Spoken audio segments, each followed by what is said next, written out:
Blue Archive Epic Anime RPG.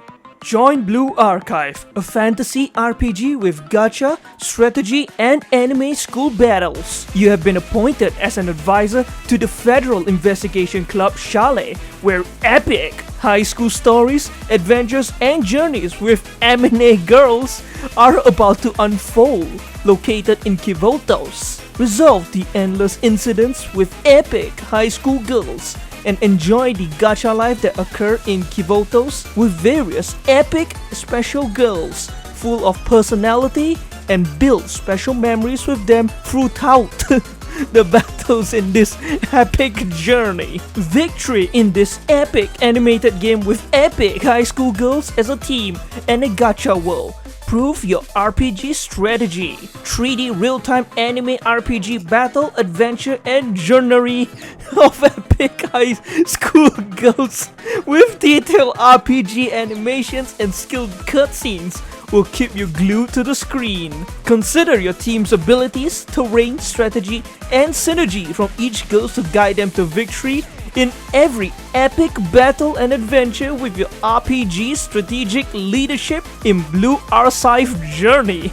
The more time you spend with each girl in the story through the epic battles, the deeper the bond to each epic girls. Various anime students are waiting for you in Blue Archive world to be their sensei in an academic adventure and their journey.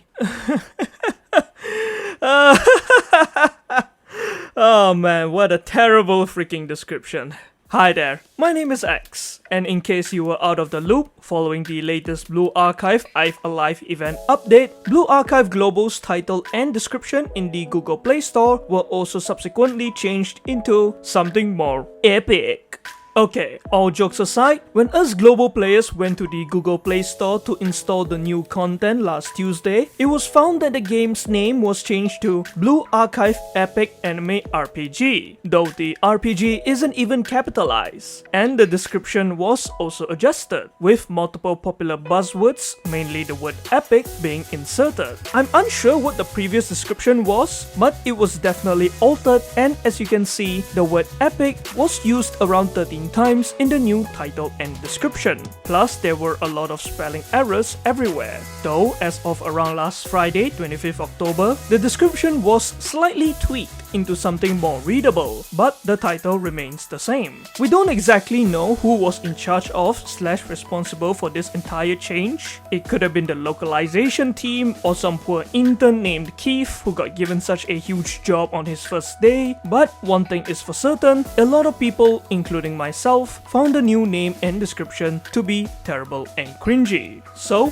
why did this happen? Who thought this was a good idea? Well, I have two assumptions as to why they decided to change it, and while these are just merely speculations on my part, we aren't aware of the specific details yet, so take everything with a grain of salt, but in my opinion, the main reason why they have done this is down to SEO purposes. For those of you unaware, SEO or search engine optimization is basically the process of improving a website, game, etc's visibility in search engine result pages by utilizing keywords, links, and etc. with the aim of having a high ranking and appearing on the first page of various search engines, so that more users visit the website as it becomes simpler for them to find it. Like how when you Google for something, you usually click on the first few websites that show up instead of scrolling through all the pages unless you're really desperate, and that's what most companies strive for, to have their website appear as one of the top results on search engines so that you click on it whenever you're searching for something related to whatever that company does. Thus, in Blue Archive Global's case, by adding in keywords such as epic, anime RPG, etc., Blue Archive becomes easier for players, especially newer ones, to find, because the game has a higher chance of appearing on the earlier pages in the search results of search engines, as using these buzzwords, keywords, whatever, plays to the algorithm, and it makes the game more search engine friendly. And this is something a number of other mobile games do as well, with the same goal in mind, increasing their visibility on search engines by using SEO-friendly keywords in their titles / descriptions to attract newer players to download and try out their game. Now, my other assumption as to why Nexon decided to just suddenly update their App Store page is a pretty simple one. It could honestly just be due to the global version celebrating its 3rd anniversary, which is sometime around next month at the time of writing. So maybe they thought that this was the perfect time to give the game a fresh new look on the Google Play Store. Unfortunately, while they might have had good intentions on their part, their execution was a disaster,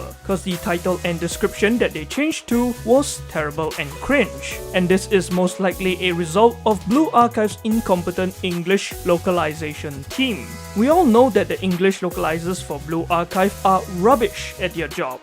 Yes offense by the way. And it wouldn't be strange to assume that they were the ones given the job to create a brand new, interesting, dynamic title and description that would make potential players go, wow, this sounds like an amazing game. I really want to try it. But that would be like asking a half-dead, half-burnt autistic seal to fetch you a sandwich, because they did such a shitty job at it, creating a giant dumpster fire filled with the word epic. Probably because they don't actually know any other adjectives that can replace that word. And to make matters worse, they didn't even capitalize the word RPG. Plus, it is choked with tons of spelling mistakes. Like you'd think someone would have proofread it, but clearly not. Instead of coming up with an alluring title or description which could draw the attention of users browsing the Play Store, they made something so ridiculous and cringe, it attracted the mockery of many people online, including and especially Blue Archive senseis. And you'd think that this was done by an old, out-of-touch marketing exec who hasn't adapted to the latest publicity tactics and is still stuck in their old ways. Anyways, regardless of what their intentions were, whether it was for SEO reasons or to celebrate the game's 3rd anniversary, it is no doubt that this change was done horribly, and while they may have recently fixed it to become more readable, it has still caused more harm than good to the game's image.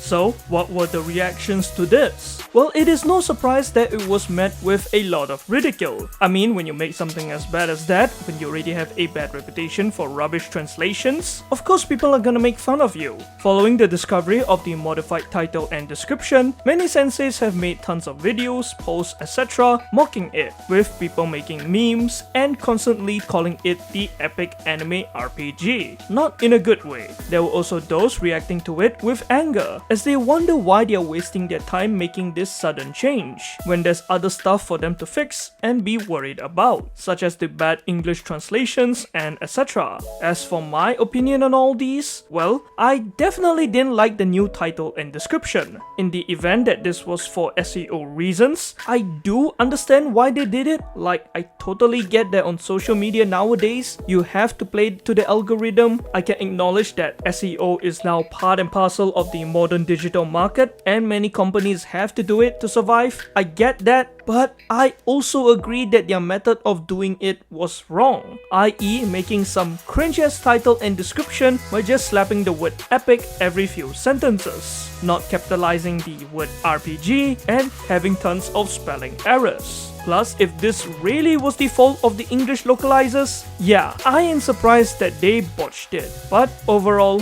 I get why they made this change, regardless if it was for SEO purposes or for the 3rd anniversary. I have no problem with it. My main issue lies with how poorly they executed it. Moving on, I'd like to talk a bit about another problem currently surrounding Blue Archive Global, aka the many in-game English translation and localization errors. English translation and localization issues in Blue Archive Global have been a persistent problem for quite a while now, as the English localization team tends to remove and censor any romantic implications between sensei and the students, possibly trying to fit in their own agenda of not wanting a teacher and student to have an intimate relationship. And they also usually make a lot of spelling mistakes, as well as simply making bad or inaccurate translations for dialogues, weapon descriptions, and other miscellaneous stuff. For instance, they change important lines in the main story, such as Sensei's famous line where he calls Mika a princess, where they adjusted it to precious student, or Kikyo's lobby dialogue, where they altered it to tone down any romance connotations she might have for Sensei, as well as the name of Makoto's gun, going from I alone am the honored one to Solitude's Edge.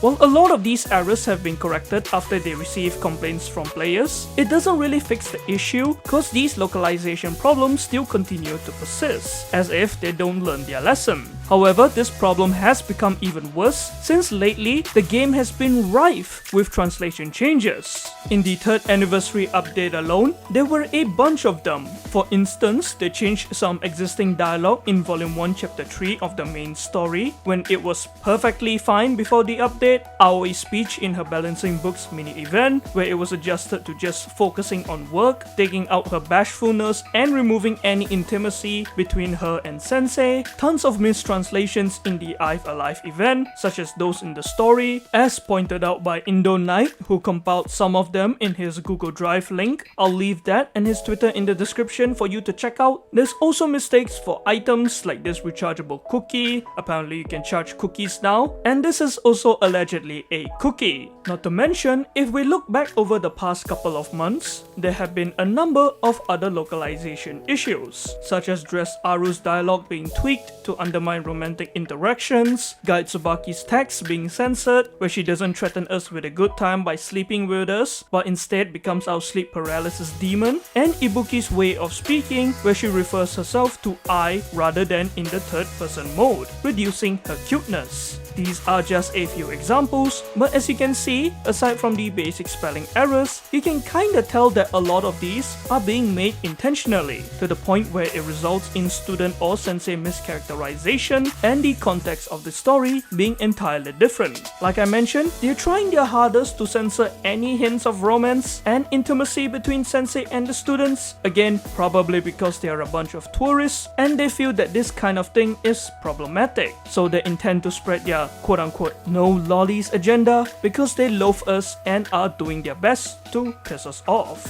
So, what are the reactions to this? Well, most global senseis aren't happy at all. In fact, they're downright furious. As a response to these mistranslations, many have been going on Twitter and Reddit, making YouTube vids, reporting it to the official forum, calling this out and demanding corrections to these mistranslations, labeling these localizers as tourists who are incompetent at their job, wanting them replaced. And this outrage has been happening more frequently as of late due to the amount of translation errors that keep popping up with nearly every update. And the devs do fix some of them, but only once they see the amount of pushback they're receiving, and they do it pretty late, like when the event is over. Not only that, what's even more frustrating is that while many global senseis have voiced their anger and dissatisfaction about these problems so many times, yet they seem to mostly fall on deaf ears. But when the Chinese community start bitching, which recently occurred due to the whole showing Taiwan as its own country during the 3rd anniversary livestream fiasco, I ain't gonna get into it, you can look it up yourselves.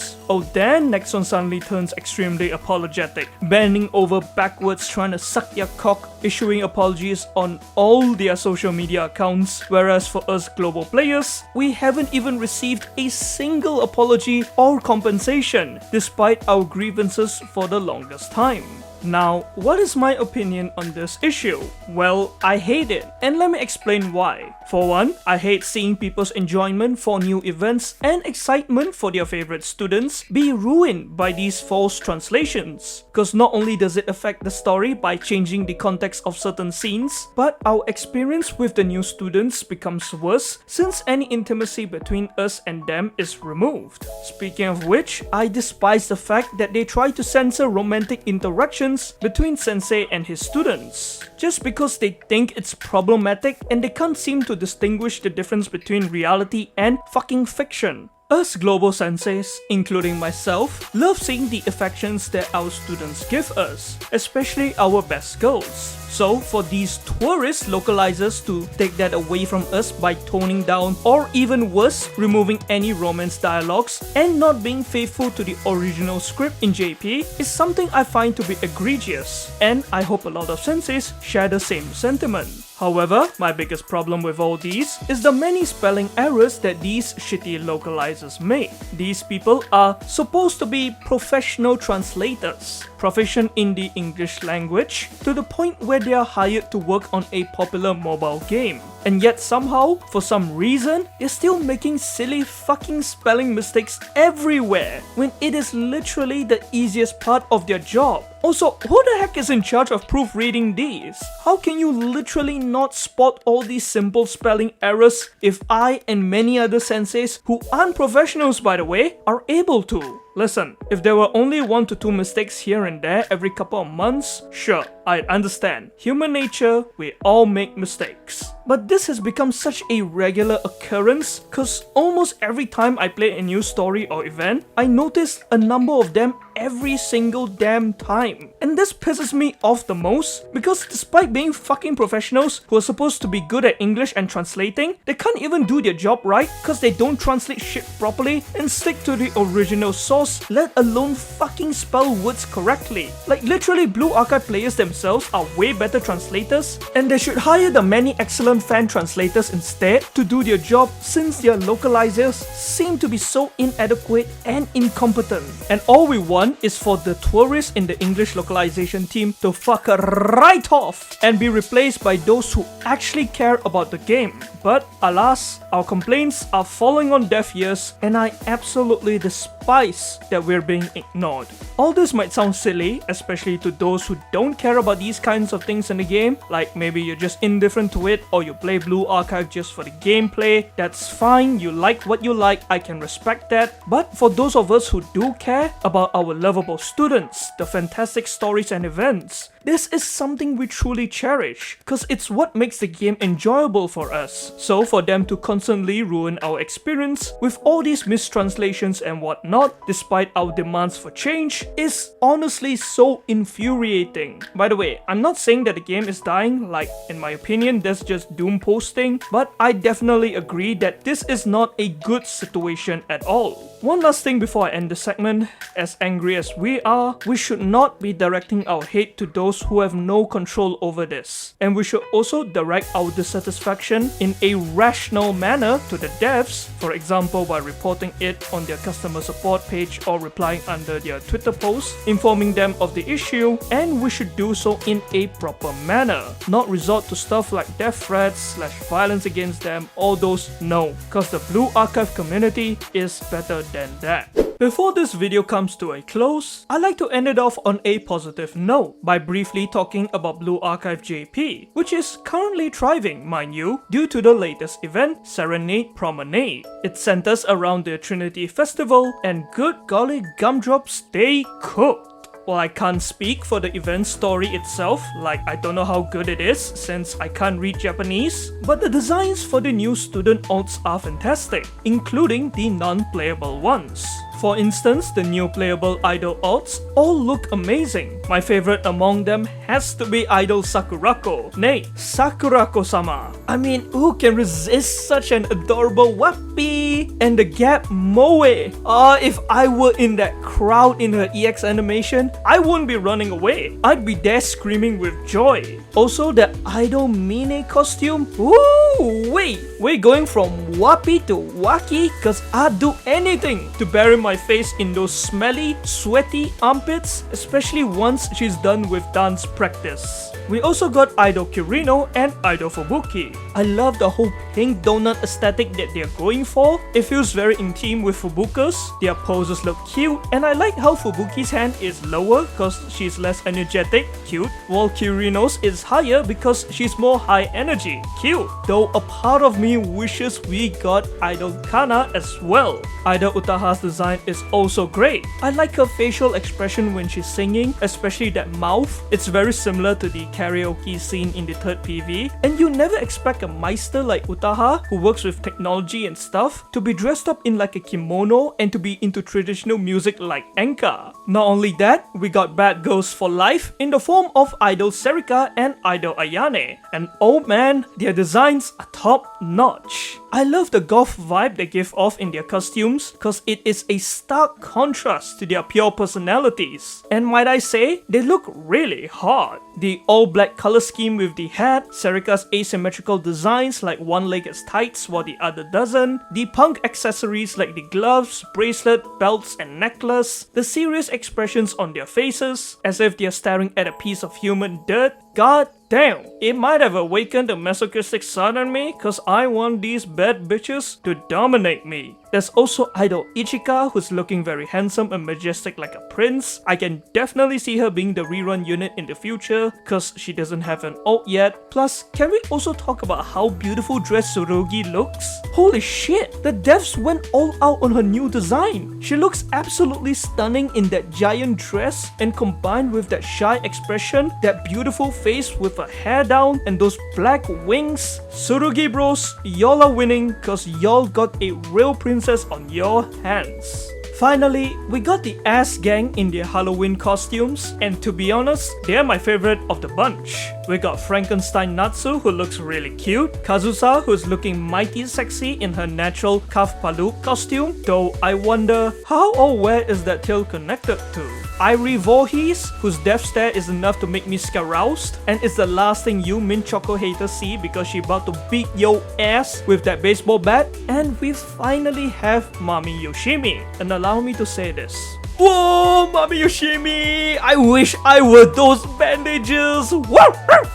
Lock me in a room with her, and I'd gladly make her a real mommy of 15 kids. Anyways, all in all, I am thoroughly impressed with this event and I cannot wait for it to arrive to global. Plus, I'm glad to see that they are finally bouncing back after the whole Raid Archive fiasco. While it might be difficult to fully judge, since we still need to see if the quality will be there for future events, but so far, it does seem like they've regained their footing. Either ways, I am blown away by the quality of this new event and I'm glad there is a positive to take, especially with all the ongoing problems in the global version. And Serenade Promenade is something exciting for us global players to look forward to. Though, to be honest, the English localization team will fucking ruin the translations when it arrives to global. But I ain't focused on that now. I'm only thinking about cheering for my idol Sakurako and seeing my Mami Yoshimi while wondering how I'm gonna play the game with one hand. To end it off, I do have one complaint about this event. We were robbed of a Suzumi and Reisa ult. Robbed, I say. It's a disgrace, Robbie. It's an absolute disgrace. How our Vigilante crew manages to not get any love even in a Trinity-focused event is beyond me. Suzumi bros, one day we shall see our angel shine. Anyways, thank you for coming to my TED Talk. Bit of a different video, I know. I just wanted to try something new, talking about recent events cause I wanted to get it off my chest. But let me know your thoughts on everything that's happening and I'll see y'all in the next one.